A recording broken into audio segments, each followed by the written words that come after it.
are based on the debt ceiling, right? With the debt ceiling supposedly was passed. I think they're going to vote on it on Wednesday. And if that is something positive, we are going to potentially see a nice run that may happen, okay? That may happen. But basically, what I want to talk about is what are you building, right? What are you doing? What are you building? And when I say what are you building, I'm focusing on in your life right now. What are you building? Like what level are you attempting to get to? Where are you trying to take your family? Where are you trying to take your life? What is the goal? What is the goal that you're trying to get to? What is that aspiration that you're trying to get to? What is your goal? Every morning you wake up, every night you put your head down.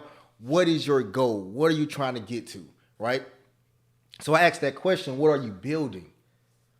Okay, what are you building? What bricks, what foundations are you laying down right now for your family? What bricks have you put aside to for your family? What is when you leave? What have you built that your family can stand upon and rest upon? What is your goal? Okay, and that's why I always tell everybody. I say, listen, when you're thinking about when you're coming up in this world, most of us didn't see something that was spectacular at a young age, right? Most of us didn't see something that was spectacular at a young age, meaning most of us didn't see big houses, nice cars, and all of these things at a young age. So we're basing life off of everything that we've saw. Everything that we've seen, that's what we're basing our life off of. So if me now personally, when I remember when me and my wife was early on when we was just talking, we would ride around to the nicest houses, the nicest neighborhoods with the biggest houses. And we always ask the question, what did they do to be able to afford that house? Anytime it was a big house and it was an open house, we would go to that open house just to walk through this house. I remember one time I went to this house, it's a 3-story house, upstairs, downstairs, in the basement, right? We walked down like, man, this is a huge house. This is a big house, right? Couldn't afford it. But what it did was it opened my mind, exposure, right? It gave me exposure to certain things. And those certain things was, man, this is a nice house. This house is 10 times bigger than the house I'm living in. And I would have never thought about half of the stuff that's in this house being in my house in the future. Right? But when I saw that, it was in my mind and it started building upon. And now in my mind, I'm seeing what I want, right? I'm seeing what I want, even though I can't afford it right now. I'm seeing what I want. If I saw a type of car that I want, I'd go to a car dealership and say, man, let me look inside this car. Let me sit in this car. Even though I know I couldn't afford the car, I still want to go sit in that car and look at it and all this good stuff. Why? Because of that feeling that I see now, something that I want, that I'm building upon. When I think about my kids, I want my kids to have this, I want my kids to have that, right? I have to give them the exposure to seeing these certain things so they can be able to even imagine these things. Because if I don't show it to them, they won't see it. If me and my wife didn't drive around and see basements in houses and third floors on houses, we would have never known about a third floor in the house or a basement in the house. The first time I saw a basement in the house that I really thought was dope, went into this house and it had a basement, it had a movie theater, it had a game room, it had all these things in the house. Next thing you know, I'm thinking in my head, I want that in my house. Even though I couldn't afford it at the time, I'm saying I want that in my house. My mind was building, it was building, because they say exposure. If you don't have exposure, you can't build on anything. Right? If you don't have exposure, you're going to live inside the same area, this same bubble that you live in. And that if you want to live in that bubble, that's perfectly fine, right? But for the person that say, listen, I don't want to live in this bubble. It's a whole world out here. I want to experience this world. I want to experience this life. I want to experience not having to struggle, not having to worry, not having to work 80 hours, 40 hours a week. Working 40 hours a week is one of the biggest scams ever. Working 40 hours a week is one of the biggest scams ever. Right now, most people on this live right now is probably going to have to go to their job tomorrow, and it's nothing wrong with that. Trust me when I say it's nothing wrong with that, because we all have to go to a job do what we have to do. But going to that job is one of the biggest scams, and the reason why it's one of the biggest scams because of this. You work 8 hours a day for 40 years, and then after those 40 years, you're still broke. You work 8 hours a day for 40 years, and after those 40 years, you're still broke. Only thing you was able to do was put a couple dollars up in your savings. You got a 401k, and you pay bills. Is that what life is about? Is that when the Most High said, be fruitful and multiply? Is that when the Most High said, I want you to live life and live life more abundantly? Is that what the Most High meant? He said, work 8 hours a day for 40 years and you retire? Is that what the Most High meant when he said, live life more abundantly? So when we think about our full-time job, we think about our job just in general, we give so much of ourselves to our job, it's ridiculous. We give everything that we have, the best days of our lives, the best moments of our lives, the best times, the best age, the best years of our lives, we give it to our job. And that job has the authority to tell us, yes, you can, or no, you can't. Right? Yes, you can do this. No, you can't do this. Chris, yes, you can go on vacation. Chris, no, you can't go on vacation. Chris, yes, you can take sick time. Chris, no, you can't take sick time. And they have the authority to do it because we have given them the authority to do it. Because we have agreed that, listen, working 8 hours for 40 years is good. No matter if you make $100,000 a year, $150,000 a year, or $50,000 a year. No matter how much money you make, it doesn't matter. Because at the end of the day, no matter how much money you make, they still have control over you and you don't have control over yourself. Listen, I'm big on having control of my life. I'm huge on having control of my life. I don't want anyone else to have control of my life. Because I gave my 20s, half of my 30s, right? Some of my 30s to corporations that control my life. Controlled my life. And if I got in any type of trouble, the corporations wasn't there, right? If I needed anything, the corporations wasn't there. If I fell short, the corporations wasn't there. They're going to give me my paycheck every 2 weeks, and I'm supposed to do what I'm supposed to do with it. Don't matter if I got a new baby that I got to have, that just got born. Don't matter if my rent went up. You can't go to your corporation and say, "Hey, my rent went up. Can you raise my pay a tad bit for a couple weeks or a couple pay cycles?" No. When you sign your name on that dotted line, I tell you don't discuss your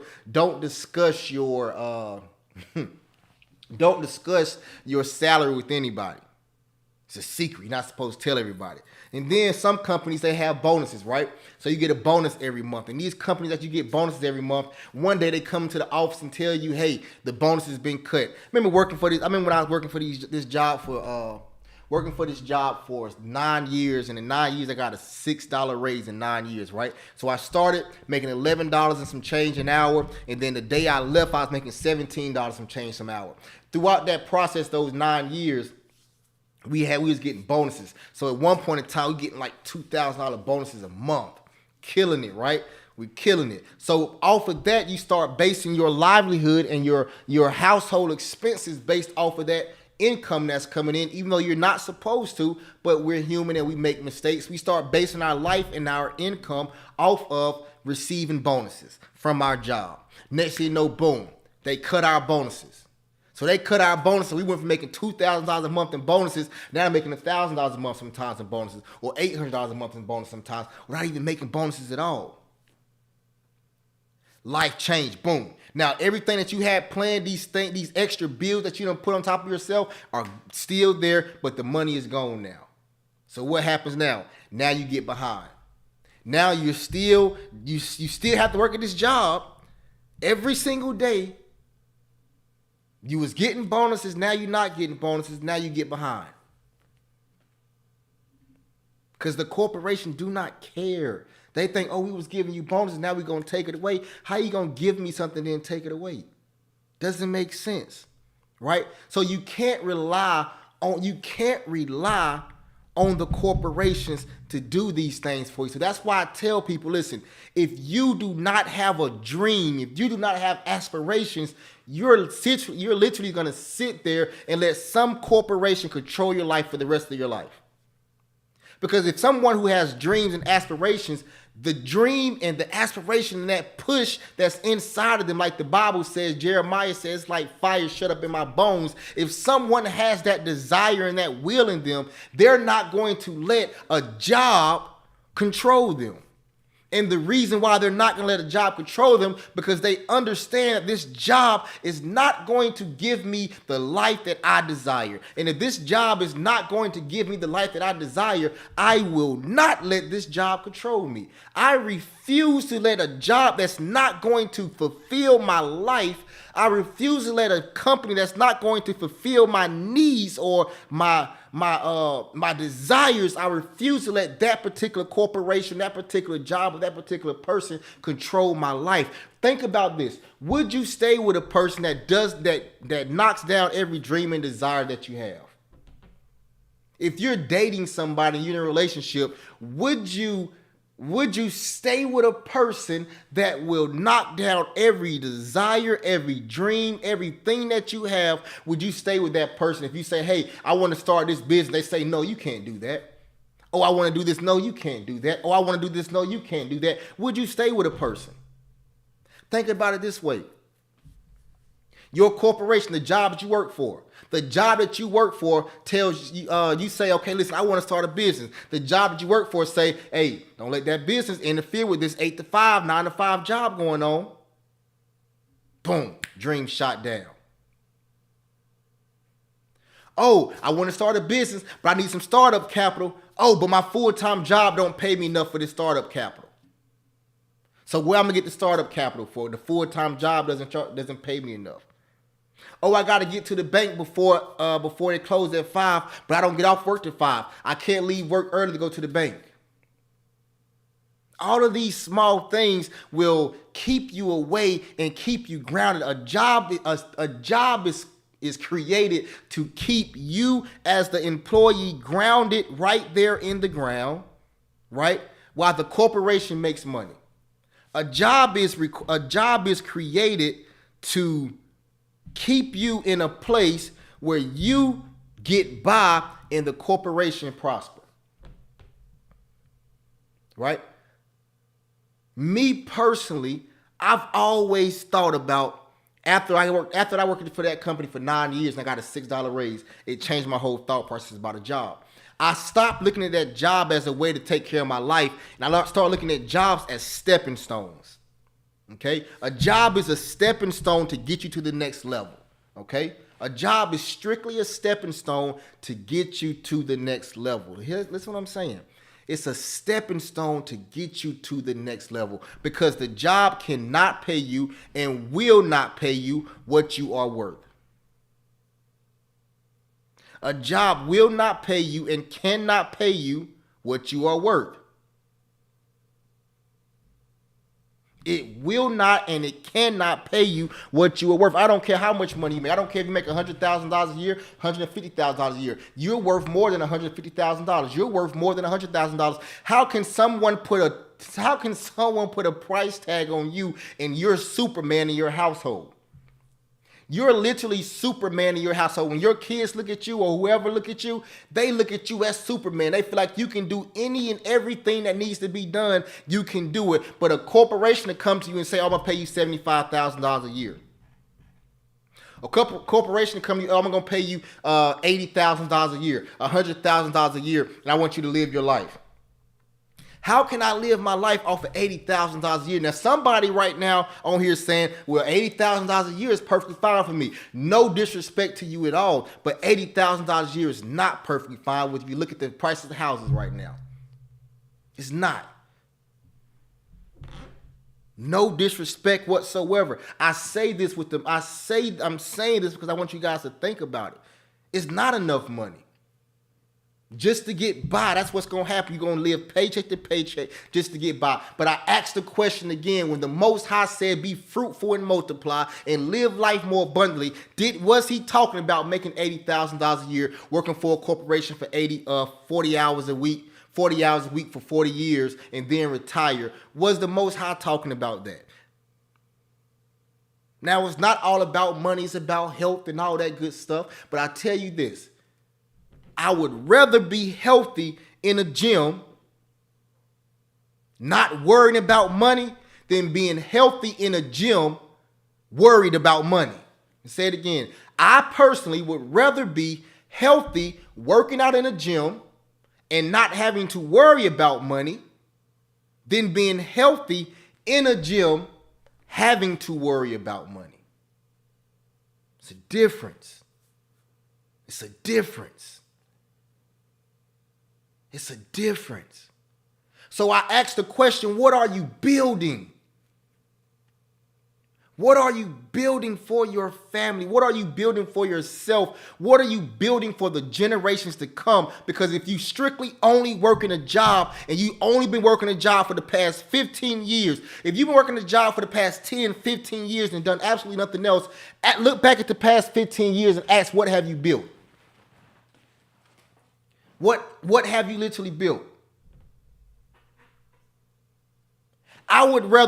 I've literally tried to build 15 million things in my whole life, probably. I try to build something every single day. And sometimes it get knocked down. It don't never get up to form. It's like the Three Little Pigs. You huff and you puff and you blow the whole house down. But the thing about it is I can always say I tried. One thing you can always say about Chris Jackson, you're going to say Chris Jackson tried. If it didn't work out, if it don't work out, it don't work out. Go to the next thing. Wait till the Most High present another opportunity. But what are you building? When you're building a house, when that house is being built, they come out there and they clear the land first. Boom, land clear. That part is done.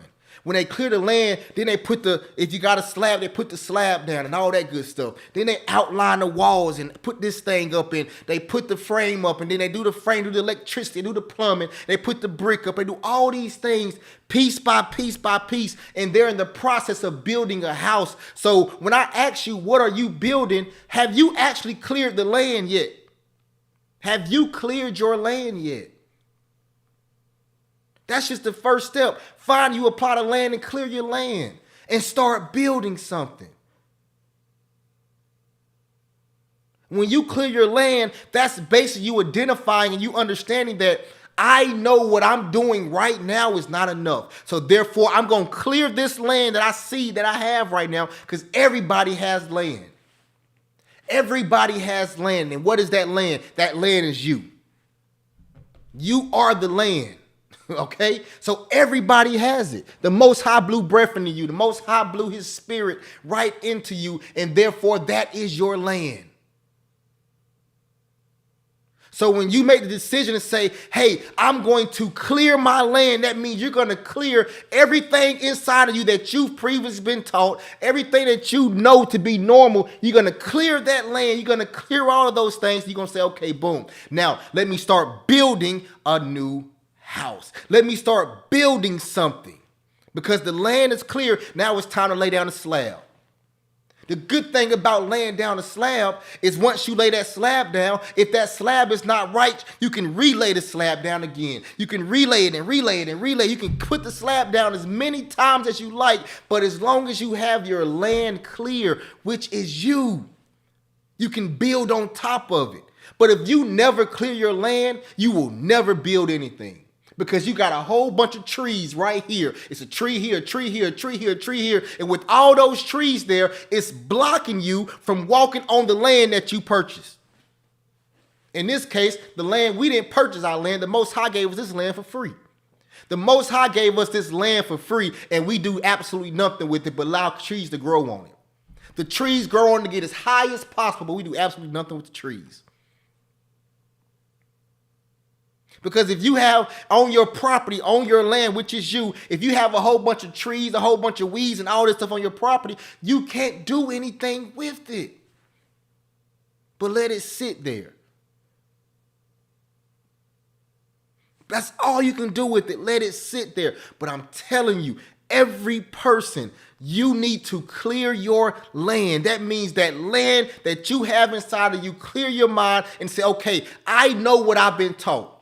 What you've been taught is all those trees that's on your land. You need to get you a hammer or get you an axe and start chopping each tree down. So everything that you've been learned that got you stuck in the place that you stuck in right now, start chopping those trees down, and then eventually you're gonna have a clean slate. And when you have that clean slate, you look yourself in the mirror and say, okay, my land is clear. What type of house am I gonna build? And you start building, because the beautiful thing about this house that you're going to build is that house can stay in your family forever. And I hope you guys realize I'm not talking about a physical house. I'm not talking about a physical house. So when you start building that house can be passed down from generation to generation to generation. Now, the thing about it is this. When you pass down this house from generation to generation, what does that mean? That means the generation before you had nothing when you got left nothing. But now you're leaving the generations to come clear land and a nice house that was already built. You're now leaving that to your descendants. So they don't have to start in the same place you started at. They don't have to go and clear their land because the land has already been cleared for them.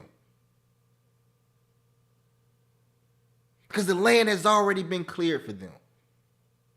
But what are you building? Like in the Bible, right? In the Bible, there's the book of Nehemiah. If you haven't read the book of Nehemiah before, go read the book of Nehemiah in the Bible, right? It's a game changer. Literally is. Think about this.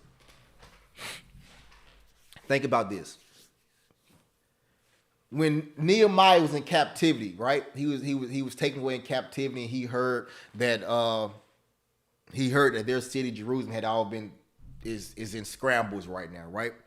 Basically, the walls been knocked down, all that good stuff, right? So basically, he got permission from the king to go to Jerusalem. And when he went over there, he started to rebuild the wall, right? He started to rebuild the wall, rebuild Jerusalem, okay? Now, think about this.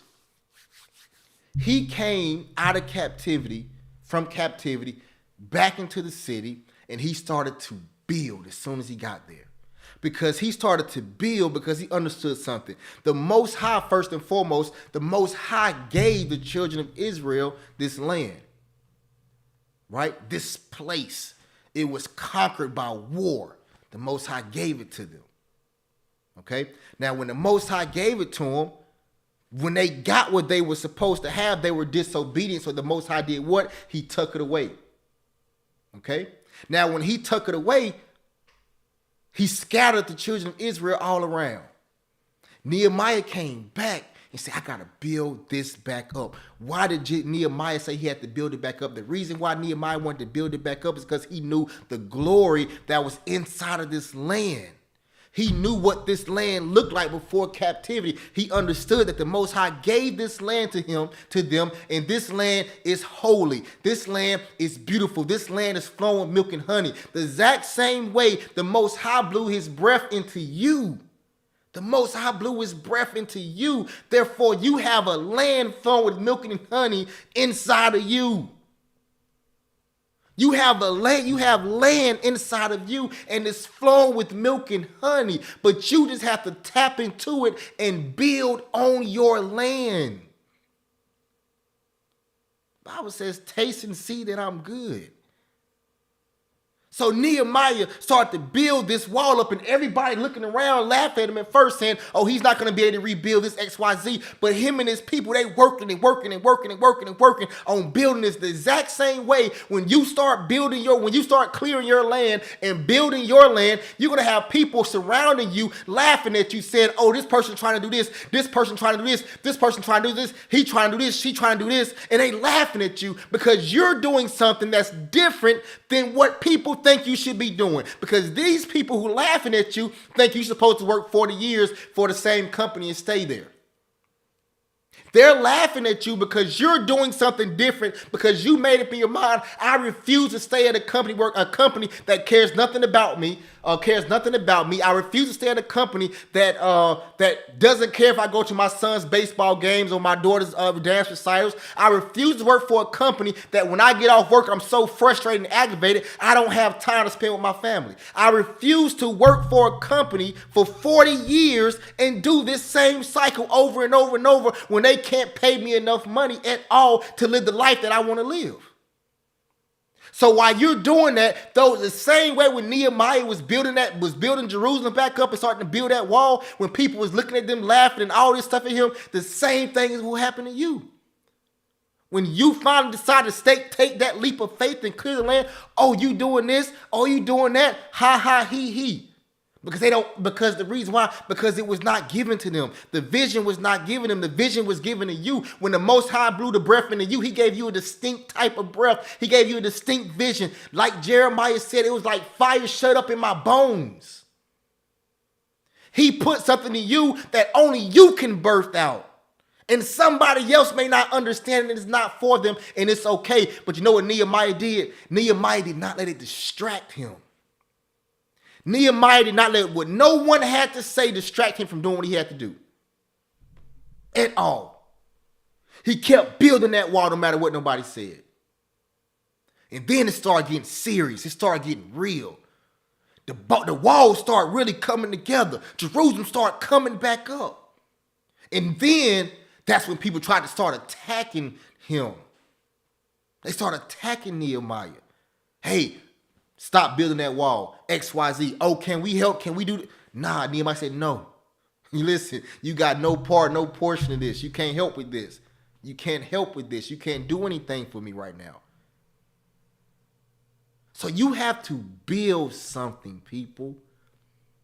You have to build something. You have to be okay if it takes you a year or 2 or 3 or 4 or 5 years to build. I would rather have something take 10 years to build and I can live the rest of my life feeling great than me staying at a job for 40 years and not doing absolutely nothing as far as building and living, sitting on the front porch in retirement, wishing I wait on the Social Security check to come. Somebody said, just talking about this with my son's father. He was at work for 12-hour plus days and missed the boy's memories trying to trade my way out of this struggle. Definitely understand. I definitely understand. It's definitely a process. Here we gonna trade our way through the struggles. Saying, yep, definitely. Respect, I always knew your knowledge was beyond. Help me get there. Listen, I got you. Anything any way I can do to help, I can help. I will help. But like I say though, you have to build something. You literally have to build something. And if you say, well, Chris, I don't have anything to build. Okay, if you feel like you don't have anything to build, it may not be your season to build. It may be the opportunity for you to show, if you got kids, to show your kids that this is something that you possibly can build. Take your kids around and drive around the nice neighborhoods. The more you drive your kids around a nice neighborhood, eventually they're gonna say, man, that's a nice house. Oh man, I wonder how they get that. Now you done piqued their interest. Now you done took them out of what they see every single day and you done put them in a totally different environment. Totally different environment. Small things like that are game changers. For me, for example, when I was younger, I used to always be like, man, how do these other people, other parents, they come to the baseball games, they got the nice Chevy Tahoes, and they got their Chevy Tahoes, they got coolers of Gatorades and drinks in the back for the kids, and they got the baseball book bags and all that stuff. Me personally, most of the time, I came to the game, a coach picked me up, had my glove, had my hat, and I used somebody else's baseball bat. Had my glove, had my hat, used somebody else's baseball bat. But I'm looking over there like, how in the world are they parents at the game? Why my parents wasn't in the game? My parents wasn't in the game because my dad was swinging shifts at Bowater, and my mom was working 2 jobs. She worked 8 to 5, then she worked 5 to 9. Retail. Every day. We know retail don't stop. And I'm proud of that. I'm proud of that of my parents, right? But I don't want to miss a baseball game. I don't want to miss a dance recital. I don't want to miss any of these things that my kids have going on. I don't want to miss it. So therefore, like right now, I look at this freaking stock market. It's what time? It's 1 o'clock in the morning right now. I'm looking at the stock market for that bit, right? I don't have to be looking at the stock market right now, but I am. Things are going to change in the morning before when I wake up. I'll look at it again in the morning when I wake up. But I understand this is my OUT. This is my out. This stock market is my out. Master this stock market is my out. If I can master this, this is my out. If I can master this, this is my way out. So if you have the way out, why not do everything in your power to master it? I want to build something. And I want my kids to build something. I got this thing called the 17th floor. And what the 17th floor is this. It's a 24-story building, right? It's a 24-story building. And most people, for example, most people in our culture, they start on floor 1. On the first floor they start. Okay? And they gotta work themselves up to floor 2, floor 3, floor 5, 6, 7, 8, all those floors. But other cultures, they come into this 24 building and they start on the 17th floor. They start on the 17th floor. And with them start on the 17th floor, they only got 7 more floors to go to get to the top. But my culture, we start on the first floor. So that means we got to go up 23 more stories just to make it to the 24th floor. And we got to go up 16 more stories just to make it where everyone else started it. Where all the other cultures started it, I got to go 16 floors to get up there. But they walk into the door on the 17th floor. Why would I want my children or my kids to have to start on floor 1 and do the exact same thing I had to do? Why would I want my kids to do that? No, I want my kids to start on the 17th floor, like every other person. Because think about this, when I start on the first floor, it's gonna take me years, 10, 15 years, just to make it to the 17th floor. Now, when I get to the 17th floor, I'm a little older now, because it took me 10, 15 years to get here. And what else am I? I'm tired. Tired. I'm tired. I'm tired because I had to go from floor 1 to floor 2 to floor 3, floor 4. It took me 15 years to get to floor 17. And everybody else came into floor 17 the first day. It took me 15 years to get to floor 17. So when I get there, I'm tired. I'm exhausted. And I'm just what? I'm just happy to be on the 17th floor. I'm just happy to be on the 17th floor. So now I'm going to take my nice life on the 17th floor, and I'm going to be happy. I'm going to stay here on the 17th floor. That's where I'm going to stay and reside, because I don't have enough effort or energy to make it to the 24th floor.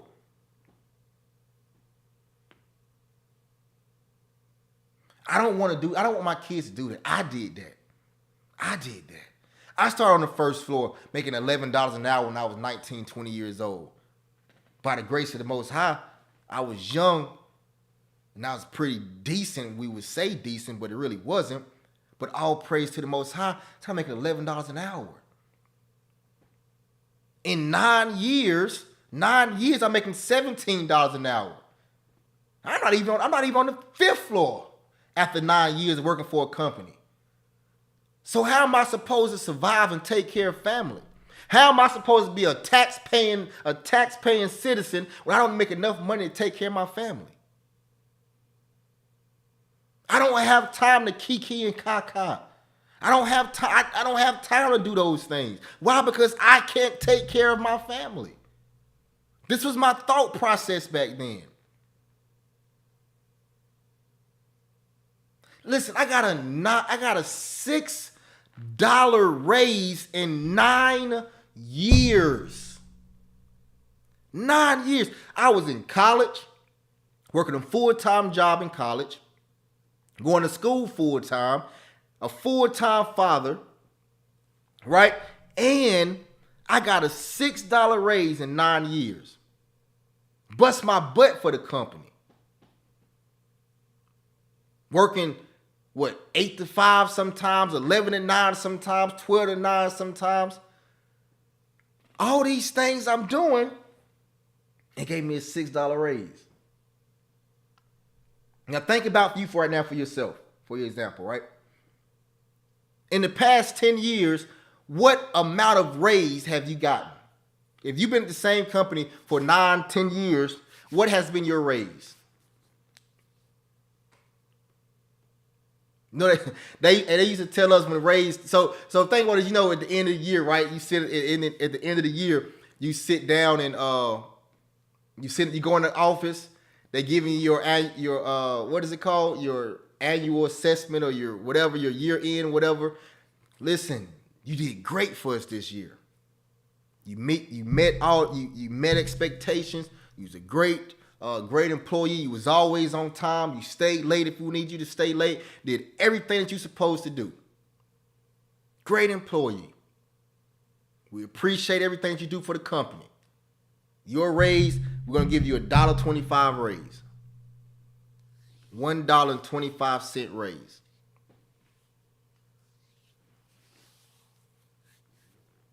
We're going to give you a $1.25. $1.25 raise. I'm not saying this to be negative to anyone. I'm just speaking my truth. This is my truth. Some of you might be able to relate to it. $1.25. So you telling me this whole year, right? I woke up early in the morning, hustled to get my kids ready for school, fed them breakfast, hustling to get them to school, to daycare, whatever it is. Jump in my car, drive up I-77 in traffic, swerving it out of traffic so I don't be late. Getting a speeding ticket here and there because I'm rushing to get up the highway just so I can make sure I clock into this job on time. I got to make sure I clock into this job on time, right? Get into the office, start working. I'm a top performer.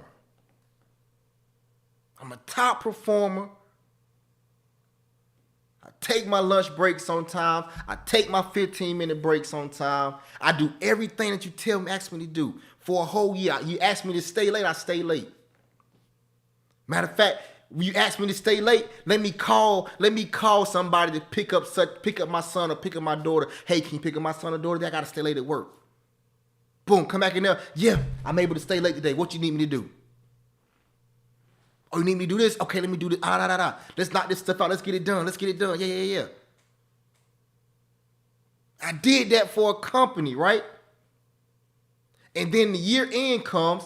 They bring me into an office and tell me you did everything you were supposed to. You did a great job. And I'm going to give you $1.25 raise. And that means you're in the top 1% of the bonus structure. You got a $1.25 raise.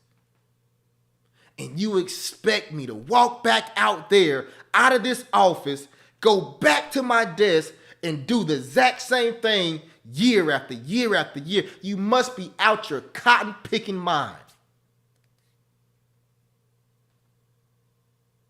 You gotta be out of your mind to think that that's me living life more abundantly when I walk into this corporation. This corporation got me running back and forth, back and forth, left and right, breaking my back, busting my back, missing the most memorable moments of kids or your child's life, and you give me a $1.25 raise and tell me that you are proud of me and happy for me and I did a great job, and you expect me to do the same thing again. Me racing up and down the highway about to freaking wrecking and running the people.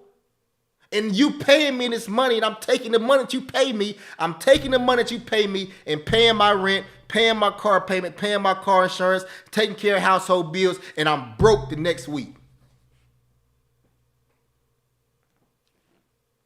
Then they throw you on salary. They put the salary word. They throw you on salary and tell you this. Oh, now you're a salary employee. When you're a salary employee, I don't care if you say work 10, 12 hours. You're not getting paid anything extra because you are a salary employee. But lo and behold, if you leave 3 hours early one day as a salary employee, what you doing? What you doing? The corporations that you work for, people do not care about you. They do not. If you don't care about you, why would they care about you? For example, teachers, for example. Teachers. My wife was a teacher, right? Teachers get paid the bare minimum. Teachers get paid the bare minimum. And they do the most. A teacher has to make sure their education is up. They have to understand. They have to have a unique skill set to be a teacher because they have to learn a certain skill set. An English teacher has to be dope in English. A math teacher has to be dope in math. So you have to have a unique skill set to be a teacher. You have to go through all of these certifications and training. You got to write lesson plans. You got to turn in all these things. I know these things. My wife was a teacher. And on top of that, you have to babysit kids, 30 kids, every hour and a half for 8 hours a day. But a teacher makes the least amount of money. It doesn't make any sense. So we send our kids to school with a teacher that's making minimum amount of money. They frustrated, they aggravated, they upset because they got all these responsibilities. And on top of that, they got to take care of your kids, the good kids, the bad kids, all that stuff. And we expect them to take care of our kids to be stand up people of America. Stand up taxpaying people. I'm going to be completely honest with you. I'm literally almost terrified when I send my kids to school. Because I have there's teachers there that do not want to be there because it's not worth it. It's not worth it. You have to be a special person to be a teacher, hands down. Because you know you're getting cheated with your pay. You know no matter how hard you work, no matter if you're the best teacher in the world, and no matter how hard you work, you're never going to get paid what you're supposed to get paid. No matter how many times you strike, no matter how many times you do whatever you do, you're never going to get paid what you're supposed to get paid. And your work and you got to be at school at 6:30 in the morning, almost at 4 o'clock. So the whole day is gone. So what else are you possibly going to do? I hate it for teachers, and I feel sad for. I feel bad for them. I feel like every teacher should be making well over $100,000 a year because you're doing 8 jobs at one, and nobody cares. And that's a problem.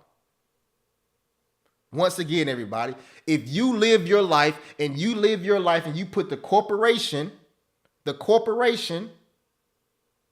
and allow them to be in charge of your life, these are things that's going to happen to you. You're never going to be able to live the life the Most High intended for you to live. The Most High did not intend for you to live life broke, lonely, and frustrated. The Most High did not intend that. I'm sorry, the Bible doesn't say it.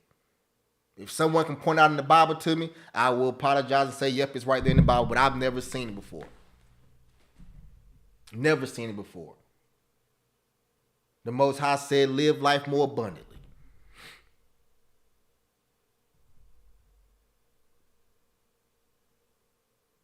D-Boy says it's embarrassing. It is embarrassing. It's really embarrassing. It's definitely embarrassing. And then you got to think about it this way, right? And then you think about it this way.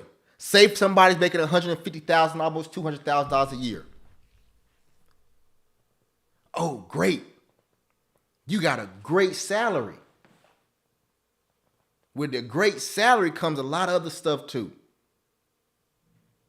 Responsibility.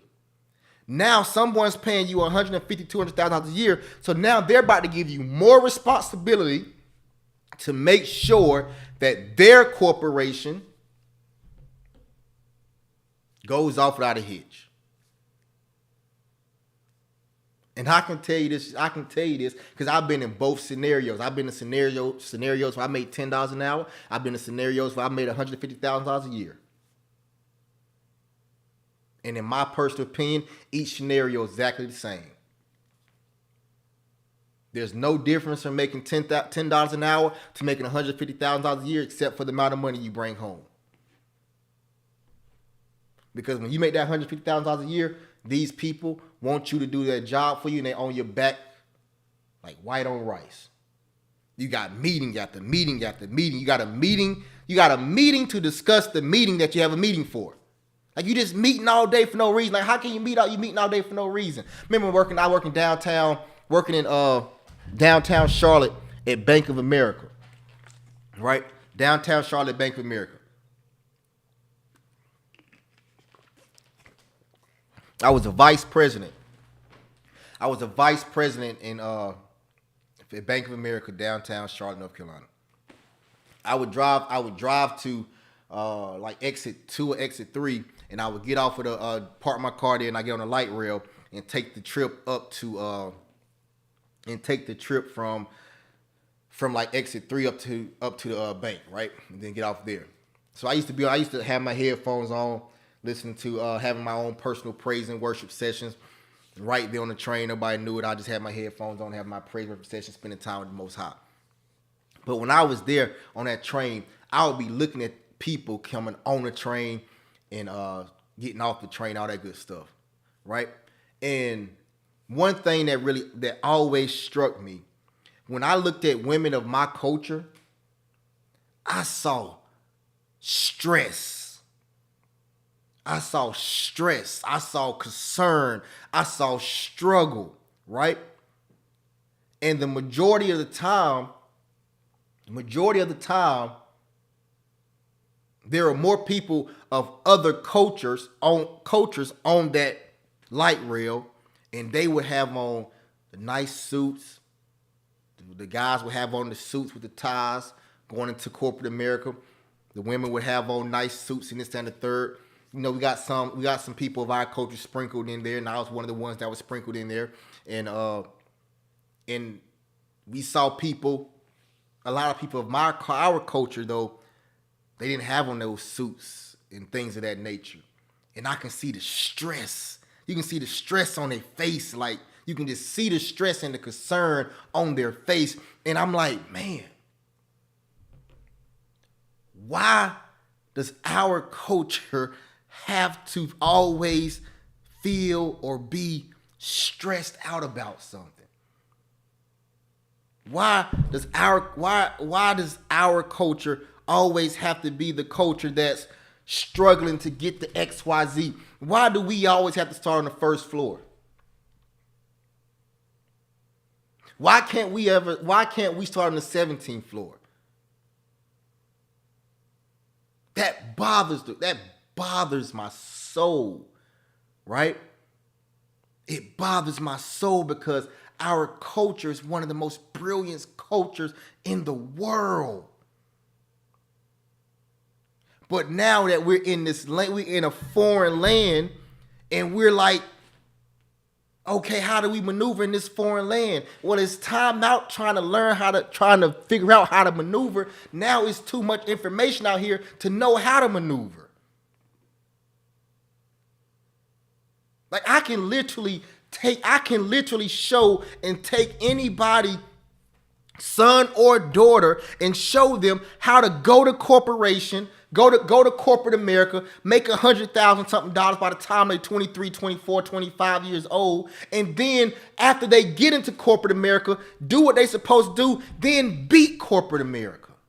I can show you that because the Most High took me through that.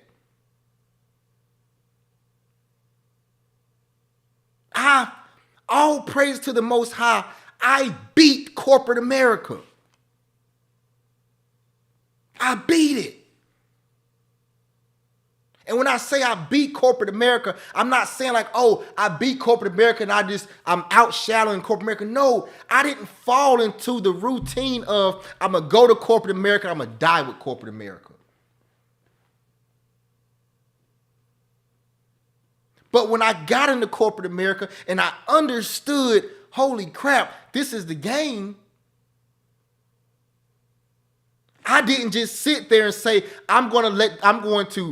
this company's paying me $100,000 a year plus 15% bonus. Oh, I'm going to give them everything. No, sir, no, ma'am, no, sir, not me. The whole time I'm working at corporate America, I'm on the back end doing something for myself as well. Oh, the first thing didn't work. Okay, I'm going to do another. I'm going to try my second thing. Second thing work, I'm going to do my next thing. Next thing didn't work, I'm going to do my next thing. Next thing. Because I got into corporate America, and once I understood when you get into corporate America, the way you beat corporate America is this. If you make $100,000 a year at corporate America, you need to be doing something else on the back end, have another stream of income coming in so you can actually eventually one day replace corporate America. Man, I was working at Bank of America running a whole truck. I had 2 trucks. I had a tow trucking company that I was running day to day, and I was doing dispatching for, and I started a dispatching company as well. So I got 2 trucks. I'm working for Bank of America. I got two 40-foot hot shot trucks traveling all around the United States. I'm finding the loads for them, booking the loads for them, sending all the paperwork in. All these things I'm doing while working at Bank of America, making over $100,000 a year, 15% bonuses. So now you think about everything I just sit there and said. I'm getting paid from Bank of America, and I'm getting paid over here from the trucking company and the dispatching company. Was it aggravating? Yep, sure enough was. Was it stressful sometimes? Yep, sure enough was. Did your trucks have to sit at gas stations and wait? Yep, because you was in the meeting? Yep, they definitely did. But was it worth it? Yes, it was. But what if I would have just sat there and said, okay, they paying me X $100,000 a year, 15% bonus. Oh, cool. I'm going to take that. I'm going to ride out with it for the next 10, 15 years. I'm good. And not do anything else on the back end. That would have been crazy. Then I understood when he got into corporate America. As a matter of fact, when I first got to Bank of America, right? I first got to Bank of America. My boss, I was a contractor, right? I was a contractor at Bank of America. Well, let me go to this. So I was at Wells Fargo first, right? So when I quit my job, when I was went from $11 an hour to $16 an hour, I quit that job. I went to Lowe's making $10.35 an hour, right? So I went to Lowe's making $10.35 an hour. It's like four months for my wedding. I got a job at Wells Fargo making $40 an hour. And then one day, me and my manager, we got real close. The manager at Wells Fargo, we got real close. All praise to the Most High. He's still a good friend of mine right now. He said, Chris, how much you make an hour? And he knew how much I make an hour because he know what it is, right? I said, I make $40 an hour. This was December. This is right around December of 2015. Yep, December 2015. He said, okay. No, they definitely getting over on you. He said, go in there and ask for a $5 raise. I say, what?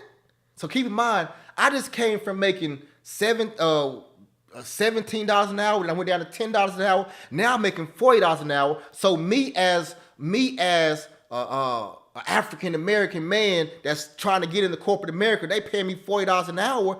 I'm like, shoot, bro, I'm cool. I don't need to ask for nothing else. This is the most money I ever made a day in my life. I done doubled my salary, my pay. I'm cool. He said, no, go in there and ask for $5 more. So I went in there and asked the lady for a $5 more raise, right? $5 raise. And she was like, huh?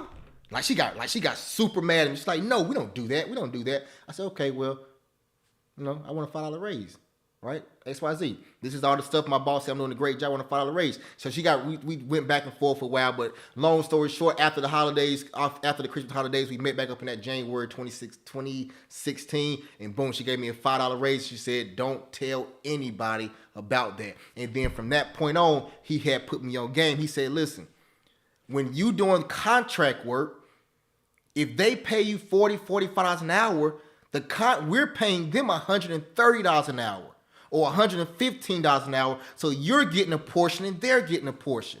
Why he say, Chris, why are they getting a bigger portion and you're getting a smaller portion? You're the one doing all the work.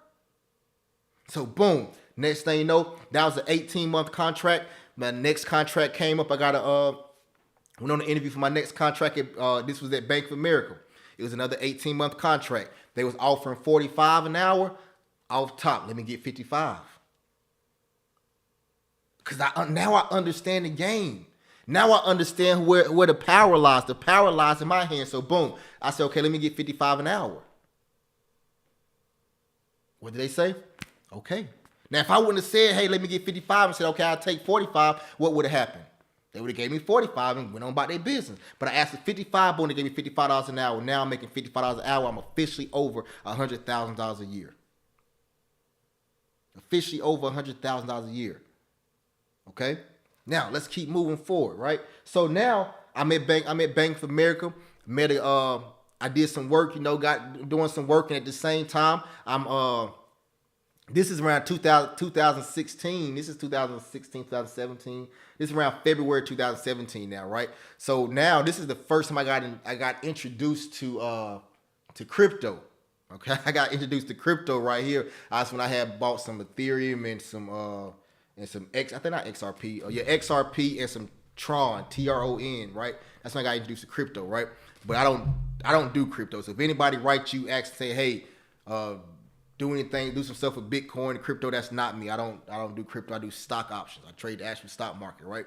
So from there, I said, okay, I want to go. I'm looking at possibly going full time. And I had a guy, met a good guy there, good brother there. We formed a good, strong relationship. So basically, I went full time there at Bank of America. But this is the thing that really put me on game right here, right? And this is where a lot of people in our culture who work full-time jobs, they don't understand this part, okay? So the lady, when I was interviewing, right, it was basically like, she was like, when I had the job before I even interviewed for the role, basically, just based off of relationships, right? Make sure y'all build relationships, right? But so I'm in there with the interview. She said, okay, Chris, this is a role, right? I think my pay was like, they was offering $115. I asked for $125 an hour. And got like 15%, 125,000 a year, and got like a 15% raise, 15% bonus, right? She said, Chris, this role right here is, I expect in the next 18 to 24 months for you to be out of this role into another role. She said, when you doing these roles, when you're working for these companies right here, she said, I try to be in a role 2 years and I'm gone. She said, this is my manager telling me this now. My new manager telling me this. She said she tried to be in a role for 2 years, then she's gone. She said, because the more I bounce around, the more money I'm going to make. Now, this is somebody from a whole different culture telling me this. But think about our culture. Our culture will get a job and we will stay at that job for 10, 15, 20 years at the same job for 15, 10, 20, 30 years at the same job. That's what our culture do. But other cultures, they come in, they get the experience, they get the knowledge, they go apply for a different job 2 to 3 years later making more money.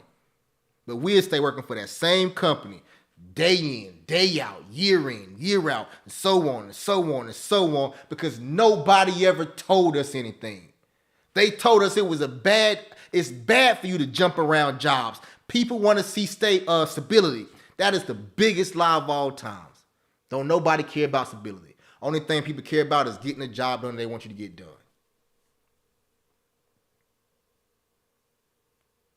So boom, I made that. So I'm saying I'm going through this because somebody asked me how did I beat corporate America, right? So I'm going through that, right? 18 months, 2 years down the road, boom. I bounced over to Wells Fargo. Wells Fargo paid me $135,000 a year plus 25% bonuses.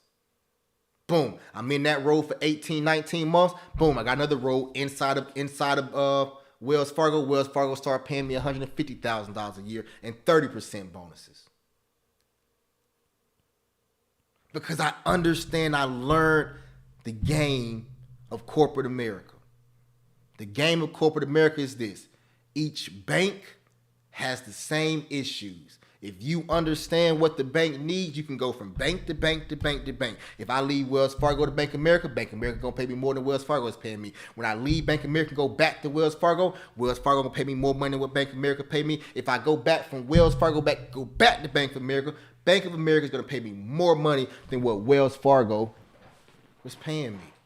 Because I'm bouncing back and forth between both of them and getting higher and higher wages from there. Now, keep in mind, while all of this is going on, all praise to the Most High, I'm trying to build a trucking company. I started learning how to trade stock options. So now I'm making money from trading stock options. I'm making money from the trucking company or the dispatching company and all these things. Next thing you know, I go get a boat. I go get a boat rental company. And I'm doing all these things while I'm working at the bank. That's how you beat corporate America. That's how you beat your job. That's how you beat the particular system. And I literally can show you how to do it earlier, because then you got to even think about college, for example. College is, people say, oh, you shouldn't go to college or you should go to college. Whichever one you want to do. If you want to go to college, just understand the game of college. College is nothing but a big game as well. It's nothing but a big game. I was in college for 6 years. I graduated college with a 2.0 GPA with my bachelor's degree. That's the lowest you can possibly get. I graduated my master's with a 3.0 GPA. That's the lowest you can possibly get. Why was I slow? Was I not smart? No. None of those things. I really had real life going on, but my mind was not focused on college. My mind was over here because I knew it was something far greater over here, and my whole goal was just to get that paper. Just to get the paper. That's all I needed was the paper. That's all. Listen, I had a 2 point. I remember I had to literally pass the final exam to get to graduate a 2.0. Listen. And I had my master's. I got a 3.0. If I was a slow leak, I wouldn't have even been to school, got a master's. And then I was going back to school to get another master's at one point in time. Then I realized it wasn't worth it. Right? But you don't. But on your resume, you don't put down your GPA. You don't put your GPA down on your resume.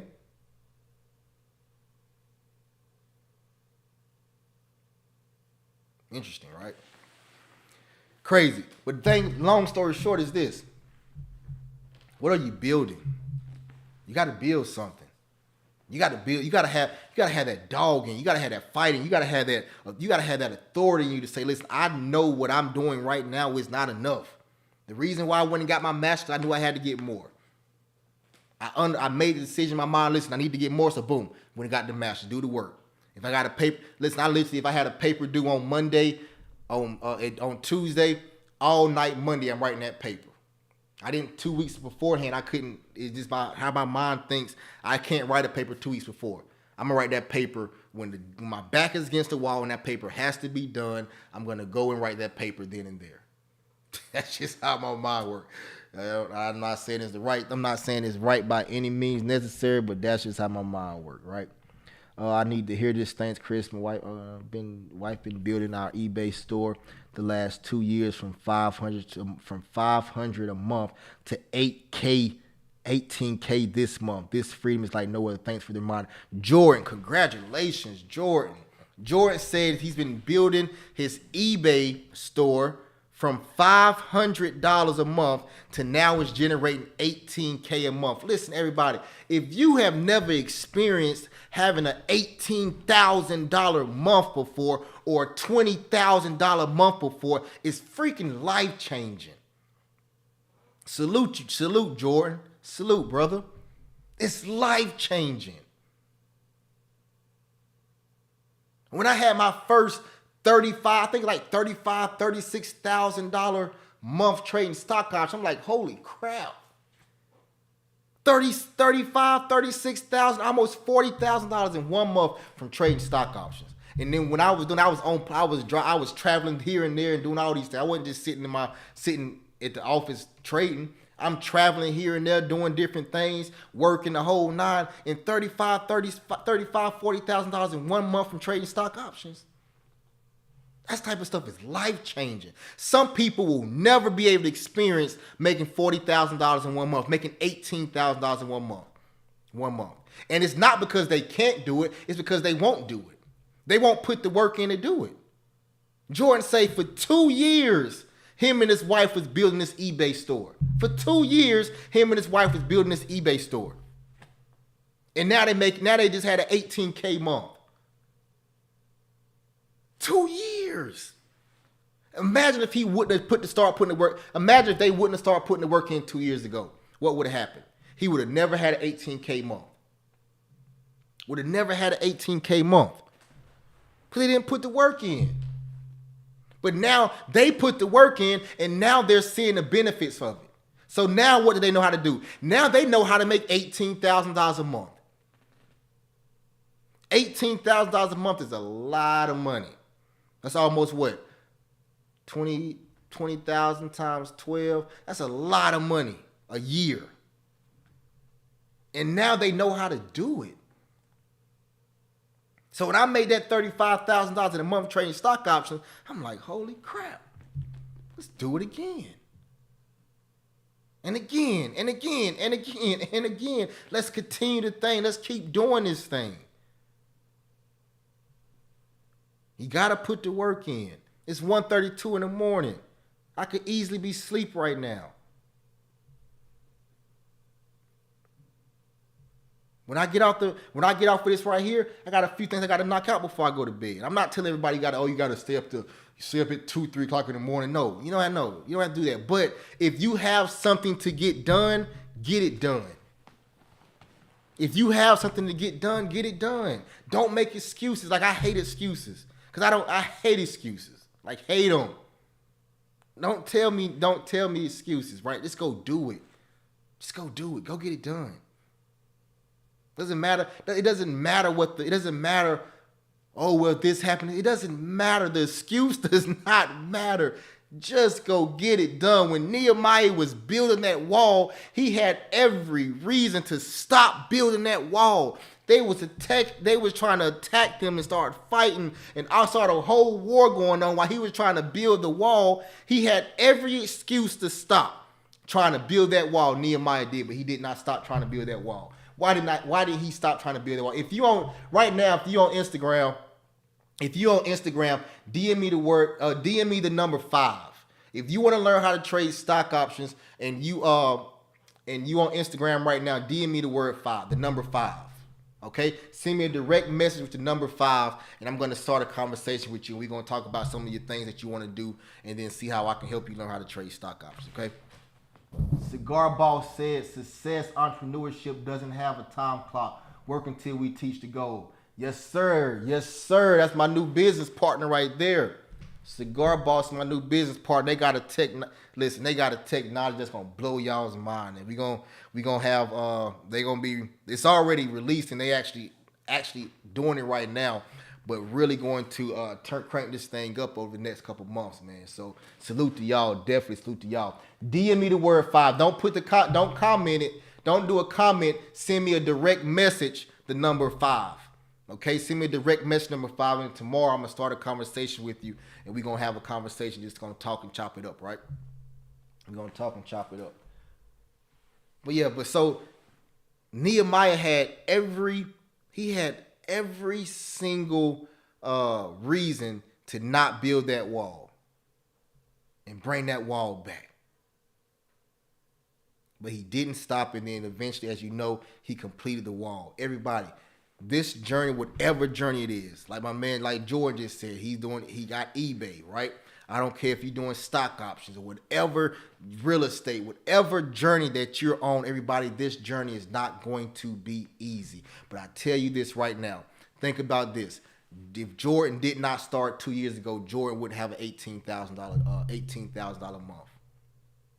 He would still be having whatever his job is, whatever his job income coming in, he would only have had that. Now he had a month of $18,000. That's a game changer. That's a true game changer. True game changer. That's a true game changer. It's crazy, but you just got to put the work in. It's not gonna happen overnight. Like when Nehemiah built that wall, it did not happen overnight. He had trials and tribulations and people picking on him, laughing at him, all these things going on. He didn't quit. He built that wall, and everybody. That's why I'm asking you right now. If you up at 1:36 in the morning Eastern Standard Time with me right now, what are you building? If you're up with me at 1:36 a.m. right now, you're definitely building something. Okay, you definitely building something at 1:36 in the morning. You sit here listening to me talk about talk, right? You're definitely building something. And if you're not building something and you're up at 1:36 in the morning, that means you're uncomfortable. Right or wrong. That means you're uncomfortable because you can't sleep. You're uncomfortable. Something in life is making you uncomfortable. It can be finance, it can be relationship, whatever it is, you're uncomfortable. Something is making you uncomfortable. And whatever's making you uncomfortable should drive the crap out of you to make you get back comfortable. If I was uncomfortable about finances, I'm going to make that be the motivation. And that's going to be the driving force to say, let me, how in the world can I get this thing right? Got that right. Got that right. Definitely hard facts. Whatever's making you uncomfortable, flip that whole thing around and just go crazy. Whatever it is, go crazy. It's too much knowledge out here. It's too much knowledge out here right now. Too much knowledge. Let's see what these other comments say. Boom, boom, boom. Somebody said 1 million ain't enough.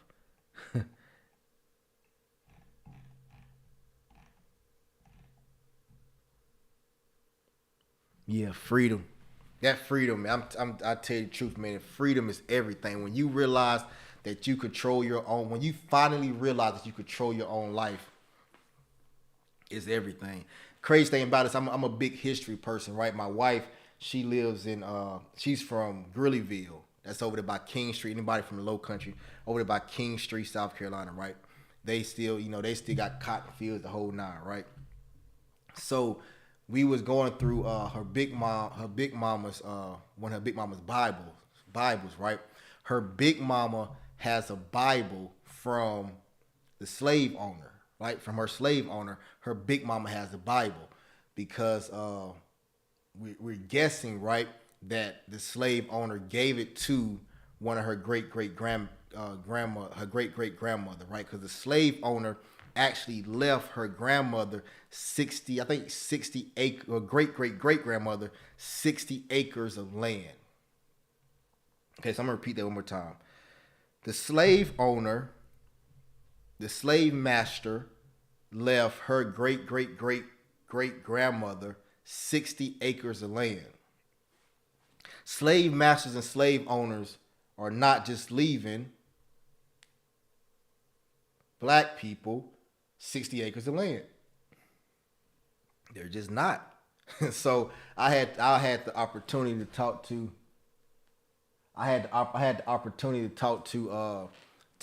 her big mom before she passed. And Big Mom she was telling me about this. She's like, why you think she said, why you think the slave master left my great grandmother 60 acres of land? I'm like, oh no. She's like, cause she got some good coot newt. Okay. That's what she called it, coot newt. Said she got some good coot newt, right? So apparently my wife's great I think grandmother had relations with the slave master, right? And so she had a Bible. Right, she had one of the slave masters' Bible. It was a huge Bible too, right? But inside that, so we was going through the stuff. This is a couple like a month or so ago. We was going through the Bible. At the back of the Bible, it was a crop purchase contract from 1905. Follow me right quick where I'm going with this. Follow me. From 1905, it was a crop to land purchase contract in there. Okay, and this blew my mind. I'm a huge history person, right? So in this crop thing, he got then his name was it WT? I think it was WT or WT Murray. I think that's what his name is. But he purchased, and keep in mind, everybody, slavery ended 1865. I want to say. I think slavery ended. So it's like 30 years after slavery, right? He purchased. He was purchasing land from his previous slave owners, like land or whatever. He purchased 25 acres of land. I think he spent $40,000 on 25 acres of land. And the way he bought the land was he actually bought the land with the crops. So he was going to crop the land till he basically paid off the balance, right?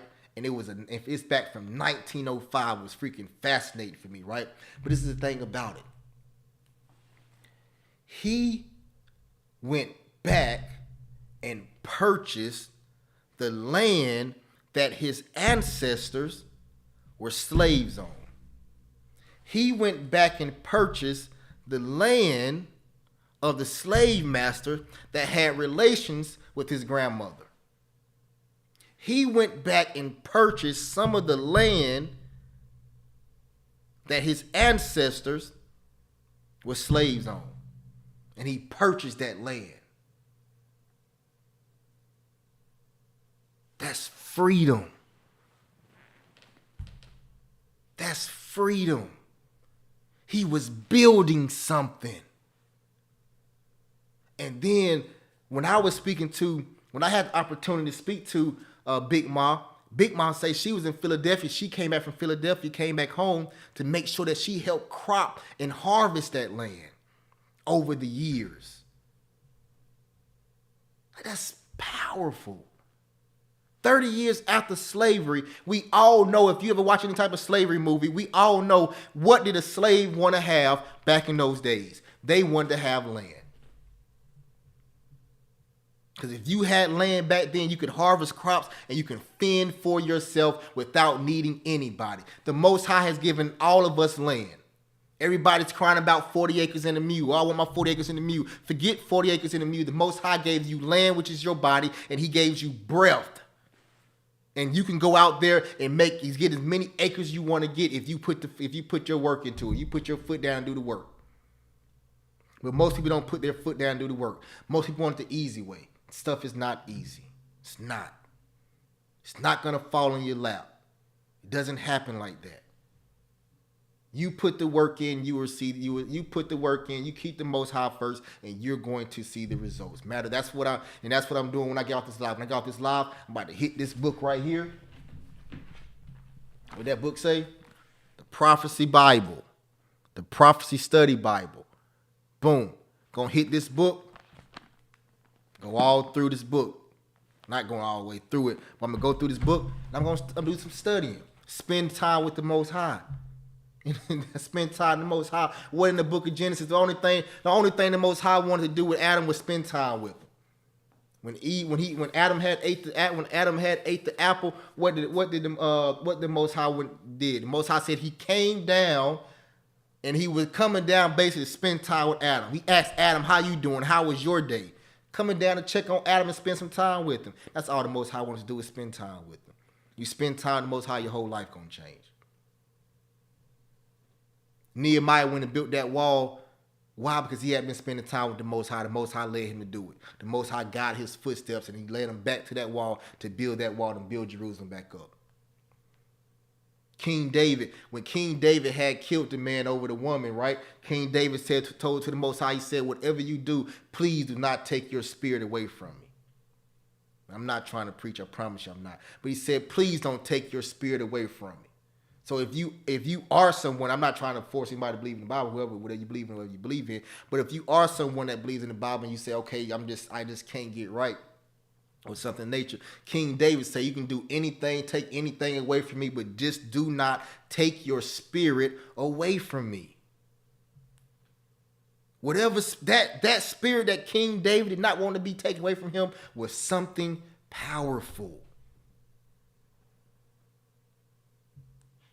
When the Most High is guiding your footsteps, when the Most High is guiding your footsteps, when he's guiding your footsteps, everything is going to be all Right. Does it mean you're not going to have hard times? No. Does it mean that you're not going to have difficult times? No. It means you will have hard times and difficult times. But the simple fact that he's guiding your life, meaning he's going to get you through those hard times, those rough days, these nights that you can't sleep because you're uncomfortable about a certain situation. All of these things that you're trying to get through, he's going to get you through. And as long as you keep opening your eyes every single day and having your heart beat without you telling your heart to beat, having that breath inside of you without you telling yourself to breathe, you can make it happen. Build something. What are you building? What are you building? What are you building? What are you building? I'm going to go ahead and jump off here. Listen, also, listen, if you want to learn about stock options, you want to truly want to learn how to trade stock options and start building your freedom through trading stock options, send me a DM with the number 5, and I'm gonna spark up a conversation with you. We're gonna start talking and see how I can help you out. Okay, so DM me the number 5 if this is something that you want to do. Okay, DM me the number 5 if it's something that you want to do. But make sure you guys start building something. If you got kids, take your kids to the largest houses in the neighborhood, the house with the neighborhood with the largest houses. Take your kids and drive around there and just wait for them to ask that one question. They say, man, that's a big house. When they say, well, that's a big house, you got the interest. Now you got them thinking a totally different way than they ever thought before. Take them to the car dealership, let them see the nice cars. It's not about material. It's not about material things. Trust me. It's not about material things, but you just got to spark the interest to be able to see something different than what they've already saw. Someone said, "What's up, One Way Jay? How you doing, bro? How you doing, man? Right? You just gotta show people. You gotta be exposed to different things. When you're exposed to different things, you're gonna see different things. Like right now, Jordan had an $18,000 month. Jordan does not want to go back to having a $500 month. So now Jordan's gonna do everything in his power to make sure that he continue to have $10,000, $12,000, $11,000, $13,000, $18,000 months, which is a beautiful thing. And if Jordan keep doing that for a year time, now Jordan, I don't know if you work a full-time job or not, but now Jordan gonna have the opportunity to say, hey, I don't want to work my full-time job anymore. I'm gonna quit and do this full-time. And you making $18,000 a month. You know what you can do with $18,000 a month? You can live a great life with $18,000 a month. You can live a worry-free life with $18,000 a month. A worry-free life with $18,000 a month. Any questions before I jump out of here? Any questions from anyone before I jump out of here? This is just one of my late night rants, everybody. From time to time, I have a late night rant. Any questions before we get out of here? If you trade tomorrow, don't just go jumping into calls tomorrow. Be patient, okay? Be very patient because we could have a small pullback until Wednesday when they actually vote on the debt ceiling, okay? So just be patient. But also we might just run and go crazy with it, okay? We might run and go crazy with it. All right? Everybody listen. Y'all have a good one. All praise to the Most High.